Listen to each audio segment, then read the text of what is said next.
la ville de Yaoundé, capitale politique du Cameroun, très tôt ce matin. Près de 2h30 de route parcourue, 180 km de route.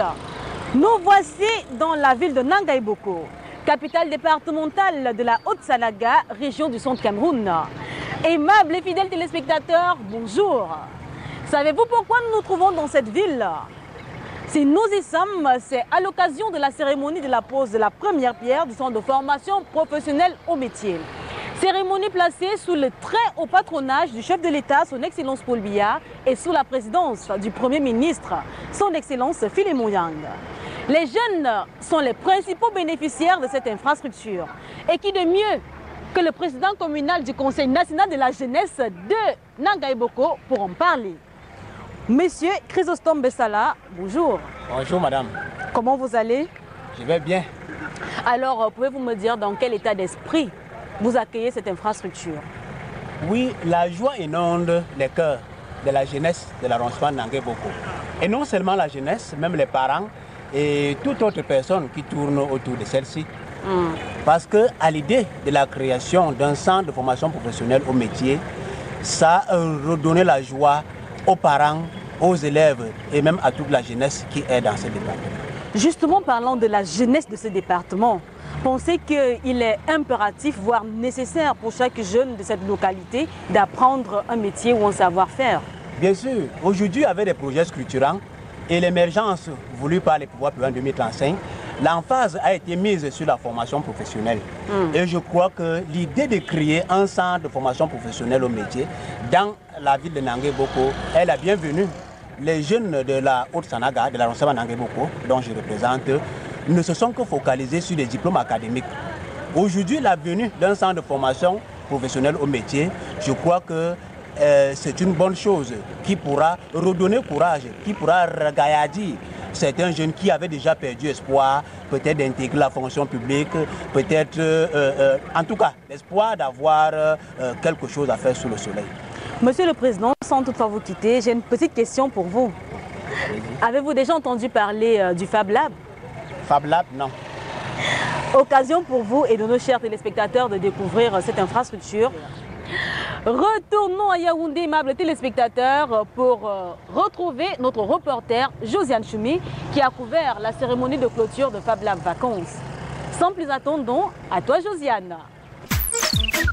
C'est ici, derrière le lycée général Leclerc, que se trouve l'agence universitaire de la francophonie.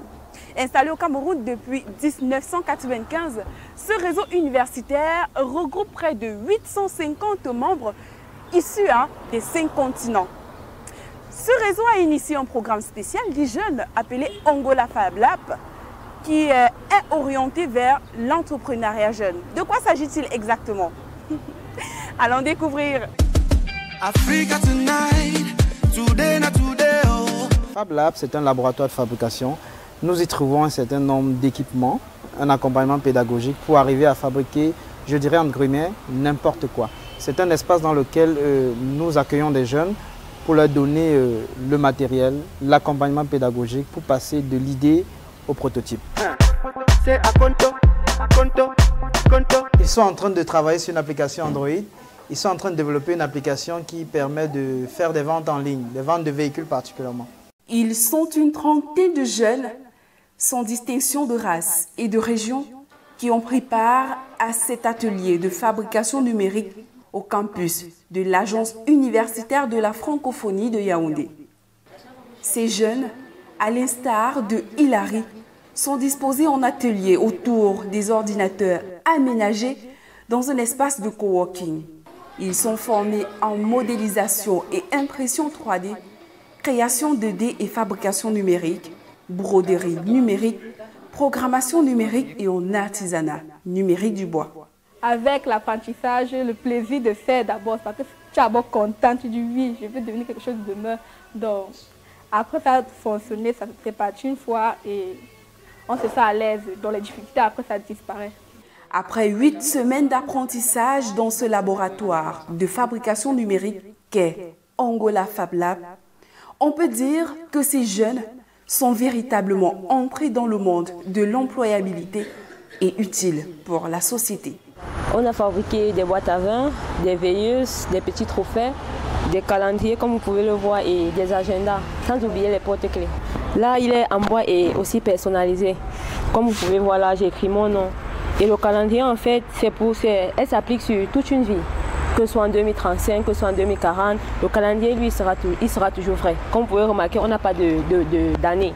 On a juste les mois et les jours. Les années, tous les années vont avec. Comment il fonctionne?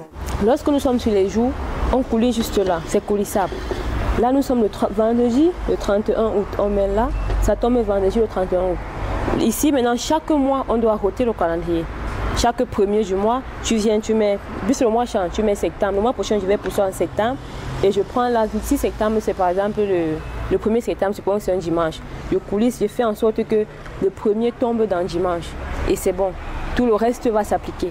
La transformation de ces jeunes ne laisse personne indifférent. Ça fait vraiment plaisir que les petits-enfants qui sont venus sans aucune notion en numérique viennent découvrir des choses et réalisent des projets extraordinaires. Nous avons vu des prototypes là qui sont vraiment très bien et nous demandons que les gens viennent s'imprégner du monde numérique. Et il faut déjà dire quelque chose, c'est que le numérique n'est pas une option facultative pour le monde d'aujourd'hui. Le numérique est une obligation pour tous les habitants qui sont dans le monde. Nous sommes tous appelés à le faire. Alors, que les jeunes viennent s'imprégner de tout âge. Ici, on commence à partir de 10 ans parce qu'on estime qu'à 10 ans, on peut déjà avoir une bonne manipulation, on peut déjà faire une très bonne compréhension, mais c'est pas la même chose. Nous invitons tous les jeunes à découvrir le monde, que ce soit ici au Fab Lab ou dans d'autres structures. Ce laboratoire de fabrication numérique est le tout premier Fab Lab au Cameroun. Mais si dans le monde, les Fab Labs n'ont pas vocation à s'intéresser aux après-projets, il n'en demeure pas moins vrai que chaque Fab Lab doit s'accommoder à son contexte social. Très prochainement, nous aurons à l'intérieur de notre Fab Lab un incubateur d'entreprise. L'incubateur viendra en fait soutenir les projets qui ont été développés au Fab Lab par les jeunes et faire en sorte que ces projets soient des projets vendables et que ces projets deviennent des entreprises. Angola Fab Lab, un programme 100% dédié à la jeunesse qui a besoin de développer son esprit de créativité et aussi d'innover dans le secteur économique ici au Cameroun. Alors, lorsqu'on regarde ce genre d'œuvre, on a envie d'y rester et de découvrir davantage ce qui est fait et ce qui doit être fait. Hélas, on doit vous laisser. Pour Téléjeunes, je suis Josiane Choubi. Merci à toi encore Josiane Choumi pour ce reportage. Et merci également à cette jeune dame pour ce calendrier dans notre genre. Nous sommes toujours dans la ville de Nangaï Boko pour la cérémonie de la pose de la première pierre du centre de formation professionnelle au métier. Et je suis en compagnie de deux ravissantes jeunes dames à qui je vais laisser le soin de se présenter. Bonjour. Bonjour. Vous pouvez vous présenter à l'ensemble de la jeunesse camerounaise qui vous regarde? Bien sûr. Moi, c'est Valérie Mbazoua, secrétaire générale communale de la ville de Nangaï Boko. Et vous? Anne Mbazoua, conseillère générale du CNJC communal de Nangaï Boko. Ok, Madame le secrétaire départemental du CNJC, antenne de Nangaï Boko, comment accueillez-vous en tant que jeune fille ce centre de formation professionnelle au métier? Cette infrastructure pour nous est la bienvenue, vu qu'elle viendra ralentir le taux de phénomène de mariage précoce, donc faire face à la fille de Nangaï Boko. Réduire également les grossesses précoces et indésirées, dont la fille Nangaï Boko fait face. Et elle est aussi la bienvenue, vu qu'elle redonne, elle va redonner un espoir à la jeune fille qui n'a pas pu finir ses études. Peut-être dû au manque de moyens financiers et à l'arrivée d'une grossesse indésirée.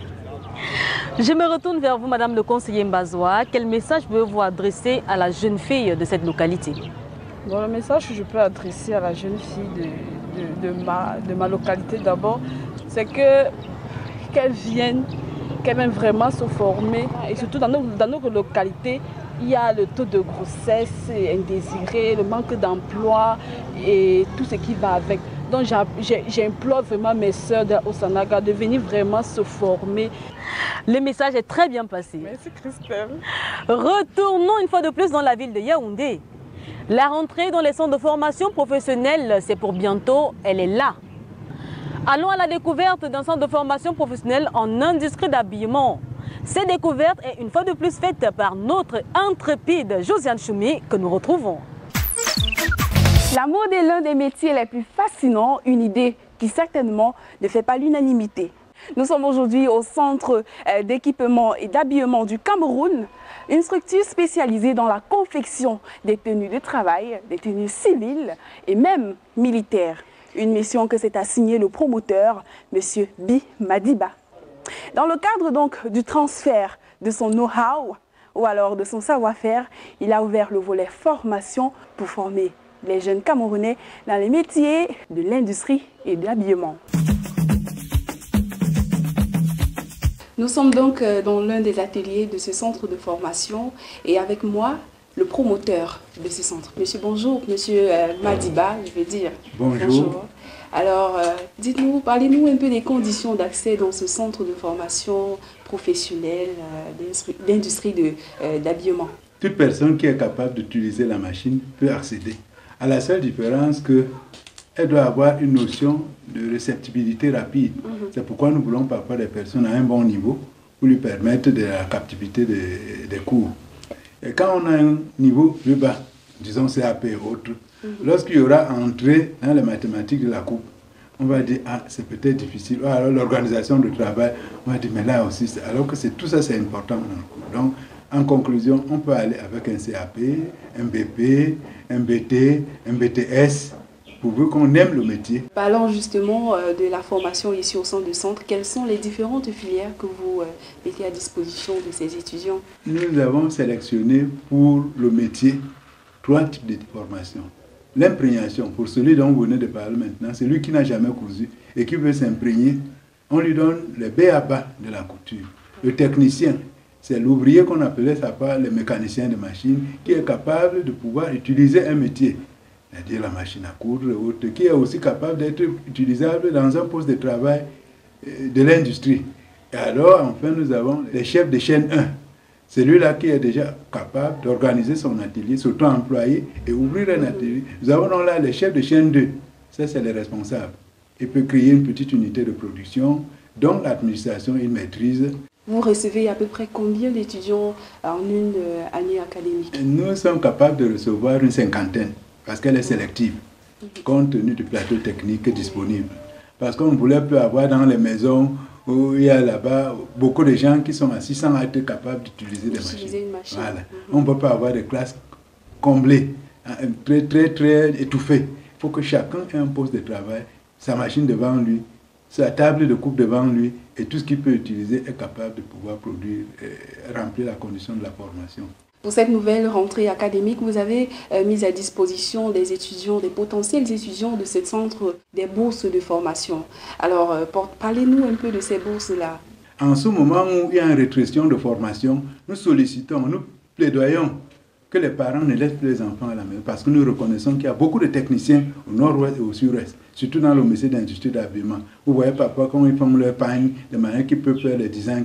Quand on nous envoie ces enfants, nous les accordons des bourses qui vont voir réellement, après étude des dossiers, effectivement, parce que tout le monde ne viendra pas s'inquiéter parce qu'on a dit la bourse. Et la bourse est gratuite pour le compte de l'établissement. Donc nous ne pouvons sélectionner que les meilleurs, parce que le futur projet, c'est d'avoir 100 personnes dans l'industrie que nous voulons utiliser dans chaque. Et il ne faudrait donc pas qu'on ait seulement et les francophones ou de l'autre, mais il faudrait qu'il y ait des Camerounais à part entière. Donc les zones anglophones qui puissent facilement traiter aussi. Le commerce pratiquement textile est beaucoup plus anglophone. Il faudrait donc qu'on les amène, les stigmatise que la formation est nécessaire et la formation professionnelle. C'est là où nous voulons apporter notre petite contribution pour les attirer. Ils aiment bien la mode. Hein? Je les vois parfois, vous trouverez, voilà, ça peut être un design. Hein? Oui. Vous trouverez, ça c'est les vêtements purement de autres. Donc ils peuvent bien manipuler leur tissu avec le design qui s'y trouve. Donc nous sommes donc capables de les apporter cette contribution de manière à s'intégrer pour qu'ils trouvent de l'emploi, que de rester toujours dans que les parents, je supplie d'ailleurs, je profite de votre occasion pour demander aux parents, broda, send me down to Pékin. moi, je ne connais pas le vrai anglais. Donc nous sommes tous Camerounais. Voilà.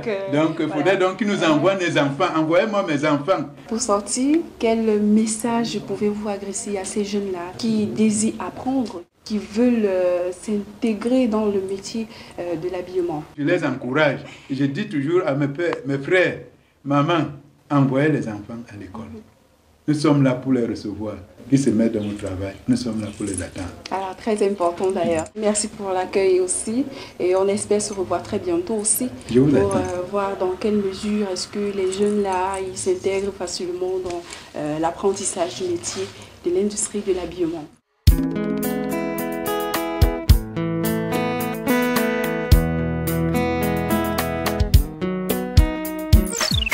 Toujours dans la ville de Nangaï Boko. Nous sommes à la SAR SM et c'est sur ce site que sera bâti le centre de formation professionnelle au métier. Toujours avec le président communal du Conseil national de la jeunesse, M. Chrysostome Bessala. Monsieur le Président, avant la venue de cette infrastructure, comment était gérée la formation des jeunes ici à Nangaï Boko? Bien sûr, nous avons plusieurs structures de formation. Parmi lesquelles cette SASM qui sera érigée en centre de formation au métier.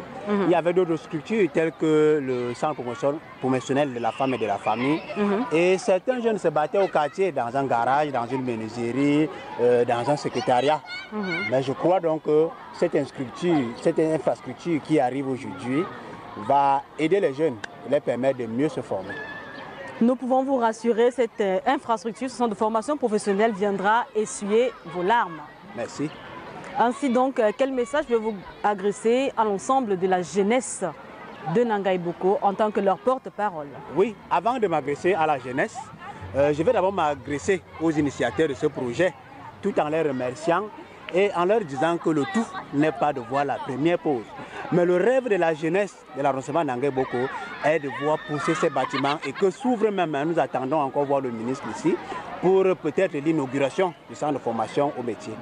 En ce qui concerne la jeunesse, nous leur demandons de venir, quel que soit le diplôme qu'on a, on peut bien se former et avoir une profession. Oui, parce que la fonction publique ne peut pas absorber tout le monde. Je prie donc tous les jeunes, que ce soit les filles, que ce soit les hommes, à bien venir ici au centre de formation au métier lorsqu'il sera ouvert pour pouvoir s'inscrire et bénéficier d'une formation. Merci beaucoup, Président.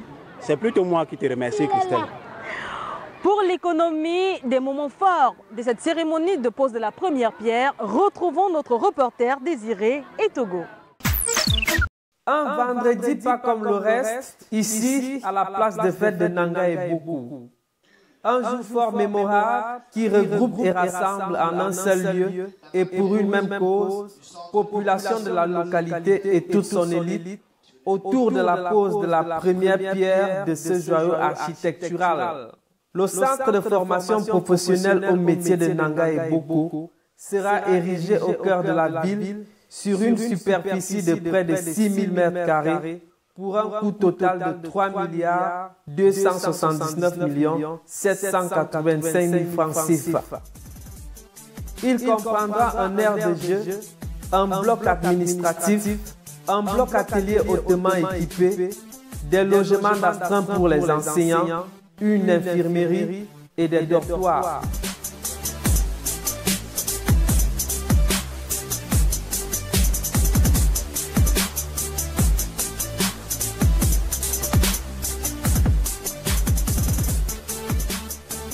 Instruction qui sera exécutée le 27 septembre 2017 à la signature d'un mémorandum d'entente entre l'entreprise Cool International Project, bras séculier de la Raiffeisen Bank, et le ministre de l'Emploi et de la Formation professionnelle représentant le gouvernement. À la suite du coordonnateur du projet, le ministre de l'Emploi et de la Formation professionnelle, Zachary Perevet, par ailleurs représentant du Premier ministre, va avec insistance attirer l'attention de son auditoire sur les différentes offres de formation. La maintenance électronique, froid et climatisation, technique médicale et technicien en énergie solaire, plomberie, lunetterie, pâtisserie, chaudronnerie, soudure tuyauterie, employé d'hôtel, bar, restaurant et moniteur d'auto-école, l'audiovisuel, métier de travail de la volontaire, je peux dire, coiffure, esthétique, cosmétique. Casque sur la tête, étriel en main, marque le lancement effectif des travaux symbolisés par la pose de la première pierre. Rendez-vous est donné dans 18 mois exactement pour la fin des travaux. Très chers téléspectateurs, ces images parlent d'elles-mêmes. En ce moment, nous nous trouvons dans ce même bus qui ce matin nous transportait de la ville de Yaoundé, capitale politique du Cameroun, pour la capitale départementale de la Haute-Sanaga, ceci pour la couverture de la cérémonie de la pose de la première pierre du centre de formation professionnelle au métier. 14h15 à ma montre. D'ici quelques minutes, nous serons arrivés à Yaoundé. D'ici quelques mois, nous retournerons à Nangaï Boko pour la cérémonie d'inauguration de ce centre de formation professionnelle. Nous ne saurons clôturer cette émission sans dire merci au ministère de l'Emploi et de la formation professionnelle qui nous a permis de réaliser cette émission dans d'excellentes conditions dans cette ville. Retrouvez par ailleurs cette émission sur notre chaîne YouTube Téléjeunes officielle. Abonnez-vous à notre chaîne, likez nos vidéos et surtout partagez les liens. Que l'Éternel des armées nous protège tous, qu'il bénisse notre cher et beau pays le Cameroun et comble notre Afrique. Rendez-vous à la prochaine sortie Téléjeunes avec le même plaisir. D'ici à là, portez-vous bien. Ciao, ciao, ciao.